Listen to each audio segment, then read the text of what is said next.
یہ سن کر میں حیران رہ گئی کہ اتنی جلدی سارا کام بھی ہو گیا تھا۔ میں نے جیسے ہی فون کال سے لگایا، دوسری طرف سے بڑی چستہ انگریزی میں مجھ سے سوال جواب شروع ہو گئے۔ میں نے ان کے بہت سارے سوالوں کے جواب تیزی سے دیے اور ثابت کیا کہ میری انگلش بہت اچھی ہے۔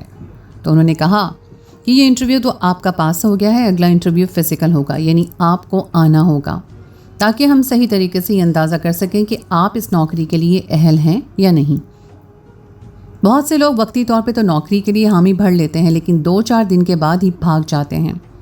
ہمیں بڑا نقصان ہوتا ہے، ہمارے لیپ ٹاپ، ہماری تنخواہ، سب کچھ ضائع ہو جاتا ہے۔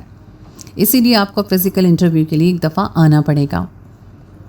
دوسری طرف سے تو فون بند ہو گیا تھا، لیکن میں پریشان ہو گئی تھی کیونکہ مجھے یہ بات سمجھ نہیں آئی کہ جب آن لائن نوکری کرنی ہے تو پھر فزیکل انٹرویو کی کیا ضرورت ہے۔ نہ ہی میں کہیں انٹرویو دینے جا سکتی تھی۔ اگر ابا کو پتہ چلتا تو وہ بہت زیادہ ناراض ہوتے۔ ابا کہتے تھے جب تک میں زندہ ہوں اپنے زور بازو پہ محنت کر کے تم لوگوں کے خرچے اٹھا سکتا ہوں، تم لوگوں کو یہاں وہاں کے دھکے کھانے کی ضرورت نہیں ہے۔ اس لیے میں نے آن لائن سمجھ کر سی وی دلوا دی تھی۔ لیکن اب تو فزیکل انٹرویو کی بات ہو رہی تھی اور فائزہ کہنے لگی بھائی وہ لوگ 60-70 ہزار روپے والا لیپ ٹاپ دیتے ہیں، لاکھوں روپے کی تنخواہ دیتے ہیں، تو اتنی تسلی تو کریں گے نا کہ آگے سے کام کرنے والی بندی سچ میں محنتی بھی ہے یا نہیں۔ وہ تمہیں بلائیں گے، تم جاؤ گی، بات چیت کرو گی تو انہیں یقین آ جائے گا کہ تم واقعی اس کام میں انٹرسٹڈ ہو۔ دیکھ لو باقی لوگ تو آن لائن کام کرنے کے نام پر پہلے سے پیسے مانگتے ہیں اور پھر دھوکہ دے کے فرار ہو جاتے ہیں۔ یہاں تو لیپ ٹاپ مل رہا ہے اور پھر میں تمہارے سامنے بیٹھی ہوں، تمہاری دوست ہوں، کیا تمہیں میری بات پر یقین نہیں؟ میں نے خود ہی انٹرویو دیا ہے اور پاس بھی کیا ہے، تم تو مجھ سے زیادہ ذہین اور قابل ہو۔ مجھے یقین ہے کہ تم تو 5 منٹ میں ہی انٹرویو کلیئر کر لو گی۔ میں نے فائزہ سے کہا کہ دیکھ لو میں کس طرح جاؤں گی، اماں ابا کو میں بتا نہیں سکتی اور جانے کا بھی کوئی آپشن نہیں۔ انٹرویو کیسے ہوگا، کہاں ہوگا؟ وہ کہنے لگی میں خود سارے معاملہ طے کر لوں گی، جب جانے کی باری آئے گی تو میں ساتھ چلوں گی۔ یہ سن کر مجھے بڑی تسلی ہو گئی کہ فائزہ میرے ساتھ جائے گی۔ اگر وہ میرے ساتھ ہوتی تو مجھے پھر زیادہ پریشانی نہ ہوتی، اور اسی لیے میں نے حامی بھر لی۔ اس بات کو 1 ہفتہ ہی گزرا تھا کہ فائزہ نے مجھے بتایا کہ وہاں سے دن اور تاریخ مقرر کر دیا گیا ہے۔ اسلام آباد سے 2 لوگ یہاں آئیں گے اور خاص ہمارا انٹرویو لینے کے لیے آ رہے ہیں۔ تم اچھی طرح سے انٹرویو دے کر پاس کر لو تو تمہاری آدھی سے زیادہ پریشانیاں ختم ہو جائیں گی اور پھر میں تمہارے ساتھ چلوں گی۔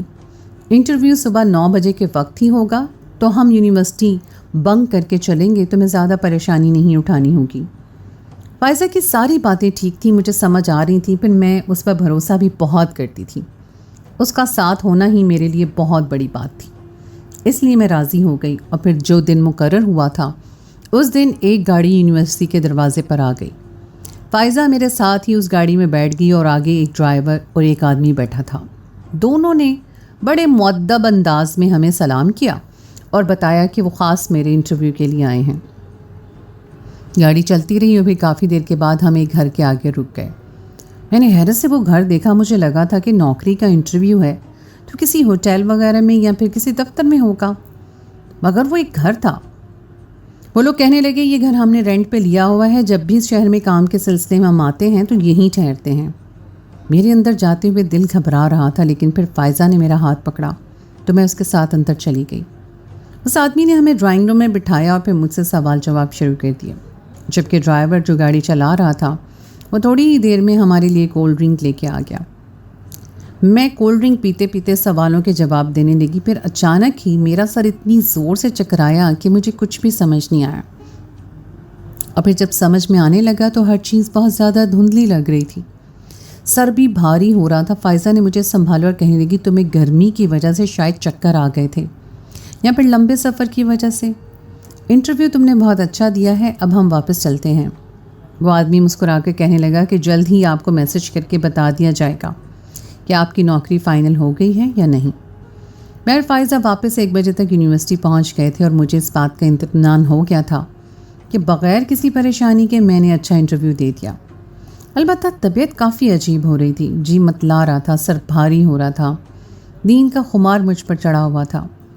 میں نے فائزہ سے کہا کہ پتہ نہیں کیوں مجھے بہت زیادہ نیند آ رہی ہے۔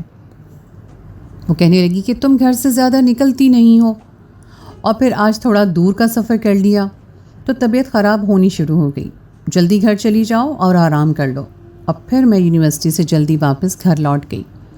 مجھے دیکھ کر اماں کہنے لگی، اچھا ہوا جلدی آ گئی، تمہارے لیے رشتے والے آنے والے ہیں، شام تک اچھی طرح تیار ہو جانا۔ کوئی جواب دیے بغیر ہی میں کمرے میں جا کر بستر پر لیٹی اور پھر ایسی سوئی کہ شام کو ہی میری آنکھ کھلی۔ اماں غصے میں میرے سرہانے کھڑی تھیں، کہنے لگی، ردا اٹھ کر جلدی سے تیار ہو جاؤ، سارے لوازمات میں نے تیار کر لیے ہیں۔ پھر چھوٹی بہنوں کو کہنے لگی، خبردار تم میں سے کوئی لڑکے والوں کے سامنے نہ آنا۔ اماں ہمیشہ ایسی نصیحتیں کرتی تھیں، لیکن ان نصیحتوں کا کوئی فائدہ نہیں ہوتا تھا۔ جو بھی آتا وہ میرے بجائے ہمارے گھر کو دیکھتا، ہمارے حالات کو دیکھتا اور انکار کر کے چلا جاتا۔ اماں کے زور زبردستی کرنے پر بڑی مشکل سے میں نے خود کو پھر تیار کیا تھا۔ پھر جب ٹرے سجائے ان لوگوں کے آگے پہنچی تو ان کے چہرے پر چھائی بیزارگی نے مجھے بتا دیا تھا کہ ہمارا یہ 2 کمرے کا چھوٹا سا گھر انہیں کتنا ناگوار گزر رہا ہے۔ ان میں سے ایک عورت نے تو جلدی کا شور ڈال دیا تھا، کہہ رہی تھی کہ میرا یہاں دم گھٹ رہا ہے، فٹافٹ یہاں سے نکلنے کی کریں۔ اور پھر وہ لوگ برے برے منہ بناتی چلی گئی تھیں۔ اماں کا چہرہ مرجھا گیا تھا، شاید انہوں نے اس بار کچھ زیادہ ہی امیدیں باندھ لی تھیں۔ اگلے دن میں یونیورسٹی گئی تو اپنے حالات سے اس قدر بیزار تھی کہ میں نے فائزہ سے کہا کہ اگر میرا انٹرویو پاس ہو جائے تو آگے کی بات کرو۔ وہ کہنے لگی کہ میں ابھی بتاتی ہوں۔ پھر اس نے ایک کونے میں جا کر فون لگایا اور پھر کہنے لگی کہ ہاں تمہارا فزیکل انٹرویو پاس ہو گیا ہے، اب وہ لوگ ڈائریکٹ تم سے ہی رابطہ کریں گے، تم آج رات میں ان کی کال کا انتظار کرنا۔ میں نے حیرت سے پوچھا کہ رات میں کیوں؟ ہم ایک کمرے میں 3 بہنیں ہوتی ہیں، دونوں چھوٹی کو کیا جواب دوں گی؟ وہ کہنے لگی کہ وہ لوگ دوسرے ملک میں ہوتے ہیں اور وہاں سے کام کرتے ہیں، اس لیے یہاں کا دن وہاں کی رات، کبھی وہاں کا دن یہاں کی رات، پھر ملک بدلتا ہے تو گھنٹوں کا فرق بھی آتا ہے۔ اب یہ کام تو ایسا ہی ہوگا۔ پھر میں نے کہا چلو ٹھیک ہے، میں دیکھ لیتی ہوں۔ پھر اسی رات 12 بجے کے قریب کال آ گئی۔ میں نے دونوں چھوٹی بہنوں کی طرف دیکھا، وہ دونوں گہری نیند سو رہی تھیں۔ میں نے ہینڈ فری لگائی اور بات شروع کی کہ آگے سے ایسی فرمائش آئی کہ میں حیران رہ گئی۔ وہ آدمی جس نے مل کر کال کی تھی اس نے کہا، اپنا فیصل نام بتایا۔ وہ کہنے لگا کہ آپ بہت ہی خوبصورت ہیں اور میں ایک دفعہ پھر آپ سے ملنے کا خواہش مند ہوں۔ اس کا لہجہ بالکل ہی بدلا ہوا تھا اور یہ سن کر میں ہکا بکا رہ گئی تھی۔ میں نے سخت لفظوں میں کہا کہ میں نے نوکری کے لیے کال کی ہے اور وہ بھی آن لائن، تو میں بار بار آپ سے ملنے کے لیے کیوں آؤں گی؟ آپ نے انٹرویو کے لیے بلایا تھا، میں انٹرویو دے چکی ہوں۔ وہ زور سے ہنسا اور کہنے لگا، واقعی انٹرویو آپ نے اپنا زوردار دیا کہ دوبارہ ملنے کو دل چاہ رہا ہے۔ میں نے اب بھی نہ سمجھی سے اسے پوچھا کہ آخر آپ کہنا کیا چاہتی ہیں؟ تو اس نے کال کے دوران ہی مجھے کچھ تصاویر بھیجیں اور کہنے لگا، انہیں چیک کریں، پھر پتہ چلے گا۔ اور جیسے ہی میں نے وہ تصویریں کھولیں جو صرف 1 کلک پر دستیاب تھیں تو میرے ہوش ٹھکانے آ گئے، کیونکہ ان میں میری بالکل برہنہ تصاویر تھی جنہیں دیکھ کے میں بالکل شاکڈ رہ گئی۔ مجھے اپنی آنکھوں پر یقین ہی نہیں آیا تھا کہ یہ میں ہوں۔ ایسا لگ رہا تھا جیسے کسی نے میرے قدموں تلے سے زمین کھینچ لی ہو۔ یہ میں کیسے ہو سکتی تھی؟ میں نے تو کوئی غلط کام نہیں کیا تھا اور نہ ہی کبھی اپنی ایسی کوئی تصاویر کھینچی تھی کہ جو لیک ہو جاتی۔ میں نے ہکلاتے ہوئے پوچھا، یہ سب کیا ہے؟ تو وہ ہنس کر کہنے لگا، آپ کا انٹرویو آپ نے بخوبی پاس کیا تھا۔ آپ نہ صرف جوان ہیں بلکہ بہت خوبصورت بھی ہیں۔ اس دن آپ کے ساتھ گزرا 1 گھنٹہ بہت خوبصورت تھا، اس لیے میں آپ کے ساتھ پھر وقت گزارنا چاہتا ہوں۔ آپ کل ہی مجھ سے ملنے کے لیے آ جائیں۔ میں نے پہلے صاف انکار کیا اور کہا کہ یہ تصویریں میری نہیں ہیں، آپ جھوٹ کہہ رہے ہیں۔ اس نے تصویریں اور بھیج دیں، کہنے لگا، تسلی کر لیں، یہ آپ ہی ہیں نا؟ آپ کے سینے پہ یہ کالا تل بہت خوبصورت لگتا ہے۔ اس نے بہت کچھ جتاتے ہوئے یہ بات کہی تھی اور اس کی بات پر میرا سانس رکا تھا۔ میں نے ان دونوں تصویروں کو دیکھا تھا اور میرے رونگٹے کھڑے ہو گئے تھے، کیونکہ سینے پہ موجود بڑا سا سیاہ تل تصویر میں واضح تھا اور یہ تل میرے وجود پر تھا۔ تصویر میری ہی تھی۔ میں نے لڑکھڑاتے لہجے میں پوچھا، یہ سب آپ نے کیسے کیا ہے؟ یہ کیا معاملہ ہے؟ میں نے تو ایسی کوئی حرکت نہیں کی۔ وہ کہنے لگا کہ میرے پاس آپ کے پورے خاندان والوں کے نمبر ہیں، آپ کے ابا جان اور آپ کے تایا جان کا بھی۔ اگر آپ نے سیدھی طرح سے میری بات نہ مانی تو پھر میں آپ کی یہ سب تصاویر سب سے پہلے آپ کے تایا کو ہی بھیجوں گا۔ اس کی یہ بات سن کر میں دم بخود رہ گئی۔ اسے میرے بارے میں اتنی معلومات کیسے ملی تھی؟ میں نے تو کبھی اپنے بارے میں کسی کو کچھ بتایا ہی نہیں تھا، نہ میں کسی کو اپنا فون نمبر دیتی تھی۔ پھر میں نے اپنا سر پکڑ لیا تھا۔ اس دن جب میں گئی تھی تو میرے پاس میرا فون بھی تو تھا، اس کے لیے نمبر حاصل کرنا کیا مشکل تھا۔ میرا کولڈ ڈرنک پینا، میرا چکرانا، سب کچھ میرے ذہن میں چلنے لگا تھا۔ اس دن مجھے اچانک سے کیا ہوا تھا، مجھے تو اپنا انٹرویو بھی ٹھیک طرح سے یاد نہیں تھا، بس کچھ تھوڑے بہت لفظ ذہن میں گھوم رہے تھے۔ اس کے آگے کیا ہوا تھا مجھے کچھ خبر نہیں تھی، مگر اس دن فائزہ بھی میرے ساتھ تھی۔ پھر میرے ساتھ یہ حادثہ کیسے ہوا تھا؟ میں نے بڑی مشکل سے اس کی منت سماجت کی اور اسے اپنی تصویریں کسی اور کو بھیجنے سے روکا۔ وہ ہنستے ہوئے مجھے کہنے لگا کہ آپ کے پاس ایک دن کا وقت ہے، اچھی طرح سوچ لیں، ملاقات کا بندوبست کریں یا پھر بدنام ہونے کی تیاری کریں۔ اس کا فون کاٹتے ہی میں نے فائزہ کو فون ملایا اور روتے ہوئے اسے ساری بات بتائی اور اسے پوچھا کہ یہ سب کچھ کیسے ممکن ہوا ہے، تو وہ بڑے تحمل سے کہنے لگی، میں تمہیں یونیورسٹی میں سب کچھ بتاتی ہوں، پریشان نہ ہو، سکون سے سو جاؤ۔ ہم لڑکیوں کو ترقی کرنے کے لیے بہت کچھ کرنا پڑتا ہے، کبھی کبھی اپنا آپ بھی گنوانا پڑتا ہے، لیکن یقین مانو ایک بار تم اس سے مل لو گی تو تمہاری زندگی بن جائے گی۔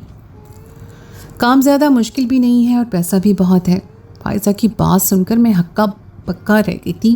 آگے سے اس نے یہ کہہ کے فون بند کر دیا تھا کہ کل صبح یونیورسٹی میں بات کرتے ہیں۔ میری تو نیندیں اڑ گئی تھیں، کسی پل چین ہی نہیں آ رہا تھا۔ اور پھر بڑی مشکل سے صبح ہوئی تھی اور میرے لیے یہ ایک رات صدیوں کے برابر تھی۔ میں صبح گرتی پڑتی کالج پہنچی تھی اور فائزہ کو دیکھتے ہوئے اس کے گلے لگ کر پھوٹ پھوٹ کر رو دی تھی۔ میں نے فائزہ سے پوچھا تھا کہ یہ سب کچھ کیسے ہوا، اس دن تم بھی تو میرے ساتھ تھی، تو وہ نظر چرا گئی۔ اس کی جھکی نظروں نے مجھے دم بخود کر دیا تھا۔ میں پیچھے ہٹی اور میں نے فائزہ سے کہا کہ تم یہ سب جانتی تھیں، کیا تم بھی سب میں شریک ہو؟ کہنے لگی کہ دیکھو ردا، آگے بڑھنے کے لیے بہت محنت کرنی پڑتی ہے، تمہیں بہت کچھ ملے گا، بس تم ایک دفعہ ملاقات کر لو۔ میں نے فائزہ کو پیچھے ہٹایا اور کہا کہ میں ایسی ویسی لڑکی نہیں ہوں، نہ ہی میں کسی ایسے خاندان سے ہوں، تم نے مجھے جس چکر میں پھنسا دیا ہے۔ وہ کہنے لگی کہ میں نے خود کو اس چکر سے نکالنے کے لیے تمہیں اس چکر میں پھنسایا ہے۔ دراصل مجھے بھی کسی نے ایسے ہی پھنسایا تھا اور میں اس جگہ سے نکلنا چاہتی تھی، لیکن اس آدمی فیصل نے کہا کہ تمہیں اپنے بدلے میں کوئی لڑکی دینی ہوگی، اس لیے میں نے تمہیں نوکری کا کہہ کر ان کے حوالے کر دیا۔ اب انہوں نے میرا پیچھا چھوڑ دیا ہے، تم یا تو ان کی بات مان لو یا پھر میری طرح کوئی اور لڑکی ان کے حوالے کر کے اپنی جان چھڑا لو۔ فائزہ خود غرضی کی انتہاؤں پر تھی اور مجھے یقین ہی نہیں آ رہا تھا کہ جس پر میں آنکھیں بند کر کے بھروسہ کرتی تھی اسی نے مجھے برباد کر دیا تھا۔ میں نے روتے ہوئے فائزہ کو دور کیا اور کہا کہ تم جیسی لڑکی کو میں دوست نہیں کہہ سکتی، خود کی عزت کو بچانے کے لیے تم نے میری عزت برباد کر دی، تم یہ کیسے کر سکتی ہو؟ وہ کہنے لگی ٹھنڈے دماغ سے کام لو، میں نے کچھ غلط نہیں کیا، جو میرے ساتھ ہوا میں نے وہی کیا۔ اب اگر خود کو بچانا چاہتی ہو تو پھر آگے سے تم بھی کسی کو پھنسا دو، اپنے بدلے کسی اور لڑکی کو بھیج دو تو تمہاری جان چھوٹ جائے گی۔ میں نے روتے ہوئے کہا کہ میں اتنی ظالم نہیں ہو سکتی کہ جو قیامت مجھ پر گزر رہی ہے اس قیامت میں کسی اور کو دھکیل دوں۔ فائزہ اٹھ کر کلاس میں چلی گئی اور میں روتی دھوتی واپس گھر آ گئی تھی۔ اماں نے میری حالت دیکھی تو پریشان ہو گئی۔ میں نے طبیعت کی خرابی کا بہانہ بنایا اور کمرے میں بند ہو گئی۔ سارا دن بے چینی سے گزرا تھا۔ رات کو پھر کال آ گئی اور وہی شخص فیصل تھا۔ اس کی کال اٹھانا میری مجبوری بن گیا تھا کیونکہ اس کے پاس میرے پورے خاندان کے نمبر تھے۔ میں نے فون اٹھایا تو وہ سختی سے کہنے لگا، یا تو تم مجھ سے ملنے کے لیے آؤ گی یا پھر کوئی اور لڑکی ارینج کر کے دو گی، یہ تمہارا سر درد ہے، لیکن مجھے 2 دن کے اندر اندر ملنا ہے۔ اور یہ کہہ کر اس نے فون کاٹ دیا تھا اور میں ساری رات روتی رہی تھی۔ اگلی صبح میں بخار میں تپ رہی تھی۔ میری یونیورسٹی جانے کی بھی ہمت نہیں تھی، میں ایسے ہی منہ لپیٹ کر بستر پر پڑی رہی۔ میں روتے ہوئے سوچ رہی تھی کہ نہ جانے میں نے کیا گناہ کر دیا ہے جو میرے ساتھ یہ سب کچھ ہو گیا ہے۔ میری تو کوئی غلطی بھی نہیں تھی۔ بہت سوچنے کے بعد میں نے ایک ایسا فیصلہ کیا تھا جو شاید کوئی بھی لڑکی کرتے ہوئے بہت گھبراتی ہے۔ مجھے اپنے آپ کو بچانا تھا اور اپنے جیسی دوسری معصوم لڑکیوں کو بھی بچانا تھا، اس لیے میں نے یہ راستہ اختیار کیا اور خاموشی سے گھر سے نکل گئی۔ میری منزل پولیس اسٹیشن تھی۔ میں نے سیدھے جا کر SHO صاحب کے کمرے کا رخ کیا تھا۔ پہلے تو مجھے ان سے ملنے نہیں دیا جا رہا تھا، لیکن جب ان کو پتہ چلا کہ میں ان سے ملنا چاہتی ہوں تو انہوں نے مجھے اپنے کمرے میں بلا لیا